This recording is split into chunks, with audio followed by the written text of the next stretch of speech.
We're here today with Joe Justice. He's just came out with a new book and very well known for wiki speed and also Scrum and then Agile, which is getting to be my passion the more I learn about it. So, and it seems like the more I learn about it, the less I know. So I do a lot of coaching and I get asked, what is coaching? So I'm going to turn that back on you and ask you if you could kind of do a 100-foot overview of what is Agile.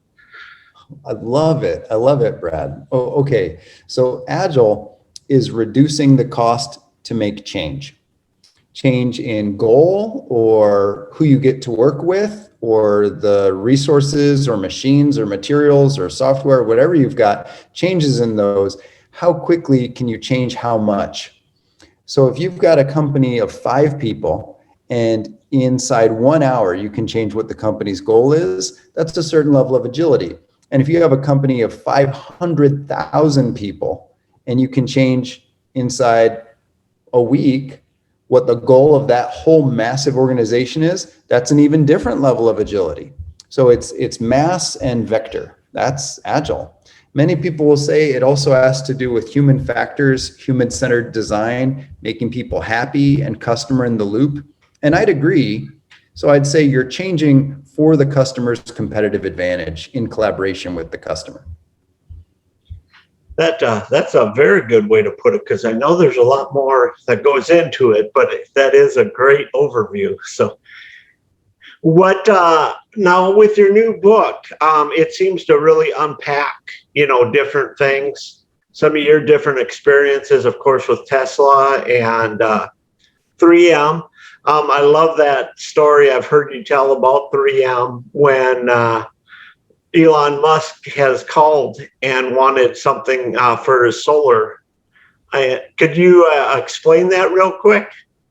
Oh, wow. What a phenomenal opportunity that I was able to work with the solar roof team inside 3M that created a lot of that product for Tesla.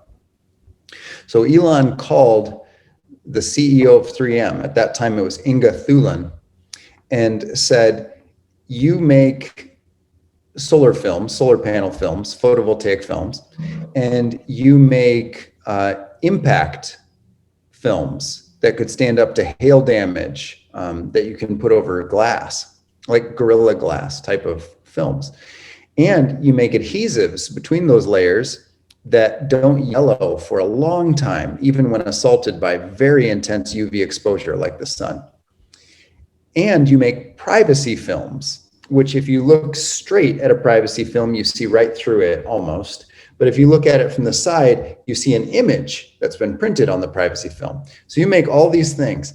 If you put them together, it could make a really thin, really durable, extremely long-lasting solar panel that from looking straight down, you see the photovoltaic cell. From an angle, you see whatever image was printed. So it could look like beautiful Moroccan tile or a very modern glass. And it can look like anything you want. I'd like you to make a solar roof product. And Inga Thulin is extremely familiar with the new product development and new product introduction process at 3M and knows that on average that takes 7 years. So Inga Thulin says, of course, we would love to do that. It's inspirational and aspirational to work with the Musk companies. We'll kick off that process and we'll have prototypes in 7 years. Elon said, great, we'll start installing it on real roofs in 5 weeks, and hangs up the phone. So Inga has a choice. Inga can use the established and approved NPI and NPD phase gate approval process, or Inga can work in a shorter cycle, which is what we call Agile. Inga decided to launch an Agile initiative. And the story of that, I'd love to share it here or in a follow-up session, but it worked. In 3 weeks, that small, co-located, cross-functional, self-organizing team had 5 houses worth of solar tiles, a completely new product that was a record for 3M, developing new materials, new products in 3 weeks. And in the following 2 weeks, they had applied for 5 provisional patents. Wow. That is just amazing. When teams come together, how it can be done through Agile. What really strikes me, Brad, and I bet this is similar to when you're coaching, is how excited that solar roof team was when I was working with them and talking to them. They felt really alive. They're like, this is the reason I live on this planet. And that's the real indirect benefit. And I don't think you get that benefit unless you're going really fast with quality, so it gets accepted, right? Because if you're going really fast and making junk, people just get frustrated. But if we're going really fast with quality, I think that's the prerequisite. And then you get the real benefit. People feel alive. It was totally different than the normal day at work where you put in your time and you're excited to get home and watch the game or something. People didn't care if there was a game. They're like, I'm living. This is what I'm alive to do. And wow, working with the team, expressing that way was motivating to me, was thrilling to me. I felt alive. Well, and that's what, with coaching, we work with mindsets and things like that. But Agile almost works with mindsets as much because you're going from traditionally, we've done it this way, not very well for 30 years, to let's try Agile, switch it over, and it changes the mindset. And like you said, it makes people maybe go from just walking in every day doing what they do to getting excited about it. Do you experience that in your coaching? And if you don't mind, I'd like to ask you, what have you found in your coaching that helps build that alive feeling, that engagement, that excitement? It's Agile. It's taking steps. Once you get somebody to take a step and they start down their journey and can see their end goal and they're getting towards that end goal, like you said, with getting back to 3M, if that's 5 to 7 years down the road, it's something you're hoping for, but not very excited about. If it's something that's happening this month, even if it's not the whole end goal, but a chunk of that, it's very exciting. And then it gets you to that goal, to the next goal. So. Someone told me once, if you want success, do what makes you successful. And that sounds pretty straightforward, but I think I get the application of it better now than even when I heard it the first time. If we do something that's going to make us truly successful, meet business impact metrics in the next 10 minutes, that's super exciting. And if we can do that again in the next 10 minutes, you're on a roll. And if you can do that every 10 minutes for a week, that's what we call a sprint. That's what's called Scrum. That's the game. And some teams are new to it and they have trouble. So they have coaches that help them and training that helps them. And I respect that, right? But the goal is every 10 minutes you get this zap, lightning of empowerment, because you've truly just improved the state of the art. And then it's this self-sustaining roller coaster of awesome. And that's what Agile's supposed to be. And some companies really do it. And some companies struggle, but that's why we have coaches to help. Now, with your book, would you recommend people get the book and then take a course of yours? Or what would be the best route to learn about Agile? Because when you say Agile to somebody, especially if they don't know what it is, you get the deer in the headlight look. So if you could explain it, because I got the book, but it's like every time I read about Agile, and I don't want to make it sound complicated because it's not, but there's new fascinating things about it. So. Well, I love it, Brad. Like you were talking about, really, there's a mindset. And then what you do with that mindset might be worth writing a book, for example. And you can do anything with a mindset. So there's more and more and more information. People can take tools like an Obeya room, an all-up room with metrics so you can manage a business. What's that look like with an Agile mindset? Well, I call that a group Scrum board. You can call it whatever you want. So that can be a chapter of a book or even a book all by itself. So you keep generating information and it can feel overwhelming. But what I love is when people do get in tune with the principle, be able to be nimble, make business improvements on the fastest cadence responsible without jeopardizing quality in any way, delight people, reduce frustration, and then you can apply that to anything and it doesn't feel overwhelming anymore. Everything else is case studies or recipes, right? To your point, what I intended this book to do is be a complete standalone masterclass of everything you need to do to get awesome business value out of agility. Whether it's just for you in your studies or your personal life or your own business, or you're applying it to a massive business with hundreds of thousands of people. I tried to make this book stand up to that level. Chapter 16, for example, is step by step the backlog of a complete Agile transformation, whether it's for just you and your studies or a company of more than 100,000 people. And the book takes you through it. What I would wish is people would read the book first, and then, if they can, take a Scrum Master class with all that information already in their mind so that they can then do it and get that immersive experience with teams, which is what happens in a class. You do it and you have the practical experience, the application. Now you start to build muscle memory, and it makes it that much lower risk to do it in business or studies or wherever your objectives lead you. So I would say book first, class second, application third would be the ideal accelerator, or that's how I intended the book. So you have had a fortune of working with some awesome companies like Tesla.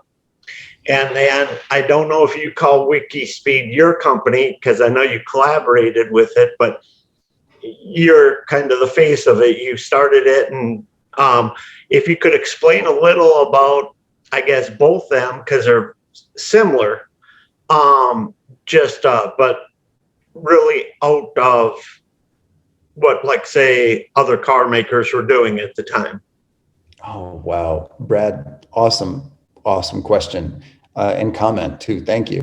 So WikiSpeed started in my garage in 2006. And at that time it was in Denver, Colorado, and it wasn't even that big of a garage. And one wall of it was Post-it notes of things I wish I could do with cars. I have an emotional draw to mobility. I have this feeling actually in my stomach of this idea of maneuvering really quickly, I guess agile, like out in space or on the road. And for whatever reason, I'm wired that way. It's really exciting to me. And I try to make that emotion come true more and more often every day by designing and building stuff. So I've got this wish inside me that I try to follow. Well, I put Post-it notes on one wall of the garage, and they were phrased as tests, test-driven development. Make a car that's road legal. That means it needs to pass impact tests. That means it needs to pass theft prevention tests. That means it needs to be warrantyable for at least 36 months. That's a legal requirement for new car vehicle sale in the United States, and try to make it for sale worldwide. So what are worldwide requirements, et cetera? So this wall of Post-it notes. And then also there were the objectives that I thought were new to try to make this thing I was proud of. I wanted it to be environmentally responsible. So produce a lot of energy output by consuming a small amount of energy. So really efficient. And I wanted it to be exhilarating and exciting and super safe and stuff I was proud of and excited. So I have this list of Post-it notes. And then I set about trying to make something that would pass the test. And one test at a time, I started machining parts, and I didn't know how to machine parts. And I started learning how to do CAD, and I didn't know how to do CAD. And in 1 week chunks, I retrospected, did I get anything done? And if so, what? And I posted it for free online saying, what do you think, world? And that became popular. People on the internet said, there's some person in Denver, Colorado, who's trying to build the best car in the world and has no idea what they're doing. So I got a lot of comments, and some were constructive and some were not. And people would say, why aren't you doing it this way? And I would then try the next sprint. I would try to do it that way. Sometimes it was a good idea. Sometimes it was not a good idea, at least not for me. And people on the internet must have said, this person is doing whatever we write in the comments. So it blew up. I got comments from all over the world, and people started even flying into my garage in Denver, Colorado to help. And a team grew, and it grew to more than 4,000 people, totally organically. And I tried to manage it, if managing is even really a concept that applies, like Wikipedia does, by saying, here's what I think we should do. Does anyone have a better idea, and who would like to help? And if people helped or convinced me that it was a better idea, that's what we did. And that was the entire company structure, like Wikipedia authors. And that scaled to 21 countries all around the world, in every time zone. And we set 4 world records. And we met road legal requirements, road legal safety specs in Europe and the United States and in Canada, and sold cars and learned a huge amount. When I worked at Tesla, that is the most similar I've ever seen in any other company. You're radically empowered. From the moment you're hired, you have purchasing authority. You can talk to Elon Musk. The company's 100% flat. You can do whatever you want, but if it doesn't add value to the product, you will be asked to leave. There's monitors all around the company that show the current status of the product. What's the defect rates in terms of what? Where's the defect? Is it a blemish in the paint? Is it misaligned body panels? What are defects? And what's the range? What's the performance? Customer-facing metrics only. And they're on monitors everywhere, and they're on virtual monitors everywhere, and they're on apps on your phone. From the moment you're hired, from within 1 minute of being hired, you see all these metrics on your phone, and they're all around the facilities. Then it's your job to wander around and find a place to add value. You'll be directed. You'll say, why don't you meet here and meet these people? They have an immediate need that's walk up simple. You should be able to just walk up as a new employee and figure out how to contribute. Okay, so you go there. There's the personal protective gear. There's the people's names and how to access them in the apps on your phone so you can stay in touch. And you just start doing. And there's robots all around you, and people say, you should probably learn how to maintain that robot. It's near you, and sometimes it gets stuck. And you're like, okay. And you go to the app on your phone, and well, this is how to maintain this.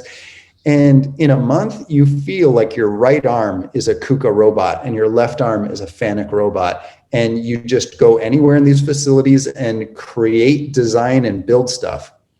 And if the metrics of the cars improve, you've had a good day at work. And if the metrics of the cars don't improve, you didn't effectively add value. So try to do better tomorrow. And that's the whole game. And it is so fun. I have never had so much fun at work ever. Well, honestly, except at WikiSpeed. But that sounds self-serving because it was my own creation. But apart from WikiSpeed, I have never had so much fun at work. And I remember driving out of the Tesla factory in Fremont, California, in my Tesla, my Model 3, with a huge carbon fiber race wing. It's a race car. I love my Model 3. And I'm playing some dance music that I like. And it said, we're going to make this world a party place. It's a song I like. It's from the 90s, I think. And I thought, is my work a party place? And I thought, yes. Yes, it is. And I thought, how many other places have I ever worked or visited where I could say it's a party place? And I thought, maybe none are actually a party place while they're producing. I mean, some places will celebrate successes, but what about your partying to make success? And I thought, no, only in the Musk companies. And Elon gets it. Elon's rolling out Giga Berlin right now, one of the largest factories on the surface of the earth in Berlin, Germany. And the lead concept is the Rave Cave, this massive dance club. In the opening of the factory, Elon says, is this blowout rave for all the employees, but also all their families and all the people that live around the factory. That's it. I mean, he gets it. It is a party. And he talks about the roller coaster at Fremont and the tiki bar at the top of the launch tower in Boca Chica, Texas. And it's all real. That's the lead statement. It's work should be a party place. It should be a nonstop blowout party that improves the product as a natural side effect of how much fun you're having. And that's the Musk companies, and they're trending to be the most wealthy companies in the world. So I think it's working. By the way, that's what I think Agile is: harnessing change for the customer's competitive advantage and sustainable pace. The way they build factories with the tent and the modular, we probably don't have time to discuss that today, but I would love to discuss that with you at some time, because that's just incredible. Well, we've got 5 luxurious minutes. So wherever you want to take this conversation, Brad, thank you so much. Okay, well, you said you do have a few more minutes? I've got 5 more minutes. Okay. Could you briefly just speak on the building of the Tesla factories? It's how you'd actually expect an Agile company to operate. So most companies will create a 5, 10, 15 year, 20 year infrastructure plan, and they'll allocate capital towards it. And they'll have groups that are responsible for acquiring land, separate groups that are responsible for negotiating the politicians that represent that area, where the politicians will provide tax breaks in exchange for buying land there and eventually providing employment, or the politicians will create the roads or provide free power for 10 years or whatever it is. So you have these negotiations that are political lobbyings, and they're by definition pretty slow. And in 10 or 15 years, you have an operational factory, so that better line up to your product roadmap so you can make high utilization of that factory. Well, Tesla or the Musk companies don't work that way at all. From the moment you're hired, you have the authority to go buy land. So if you think another factory to make more batteries is going to help, and I'm interested to try to do that, so I will. You can go out and buy land. So as a result, the factories are being stood up in places where the land is pretty cheap, like Sparks, Nevada, where land is relatively cheap, or Boca Chica, Texas, where land is relatively cheap, or east of the Austin airport, where land is relatively cheap in Texas and the United States. That's just because people go out and buy it. And that day, so by definition, it meets the product roadmap because it's so fast. It's not part of a 10, 15-year plan. It's part of today's need. So you don't have to ask for approval. You saw the need, so you acted on it today. So you buy the land today, and that day you order a bunch of tents on Amazon. And legitimately, it's Amazon. They also use a brand of tents called Sprung, which are super awesome and high wind load rated, and they last for a decade or more. So you put these very affordable tents up, and they're the same tents you would use to host a party or a wedding. Like, they look the same. They're white with the faux paned windows. I mean, that's it. And you set those up later that day, because Amazon will deliver most of these places in less than 4 hours. So the day you bought the land, there's a tent on it.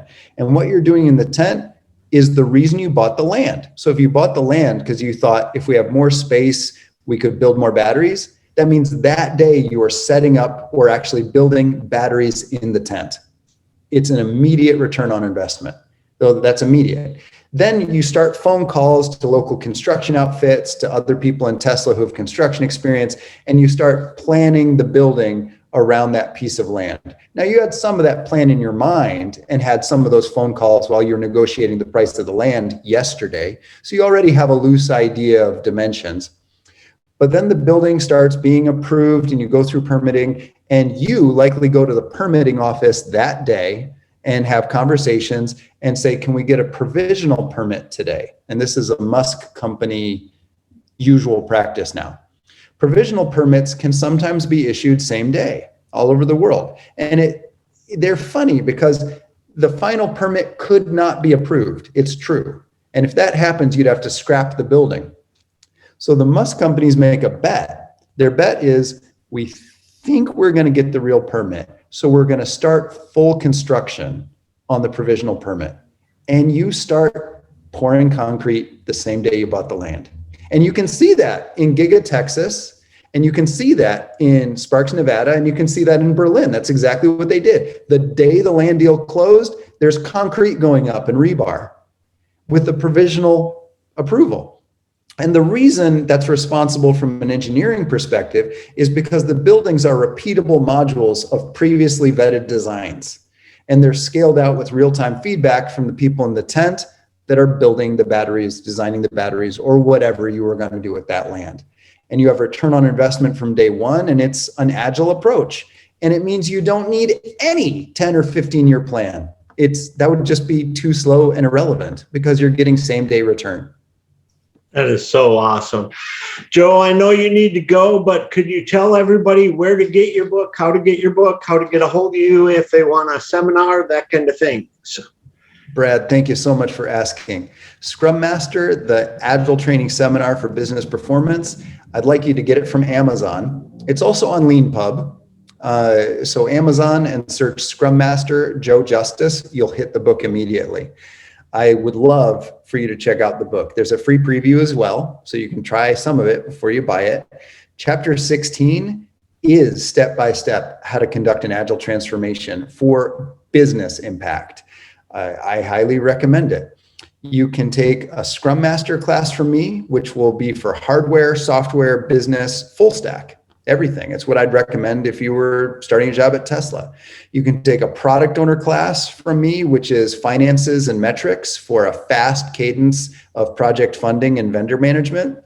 And I'm working on releasing a certified Scrum developer course, which is the agile technical engineering practices to make this work. I do a prototype of that now called Agile Hardware Developer.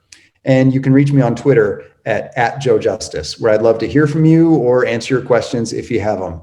Brad, it's an honor and a privilege. Thanks. You can find me at the Agile Business Institute, agilebusinessinstitute.org, and wikispeed.com and wikispeed.org. It's my pleasure. And I hope we get to have a round 2 before too long. Thank you. Thank you. I really appreciate it, Joe. Have a great day. You too. Bye-bye.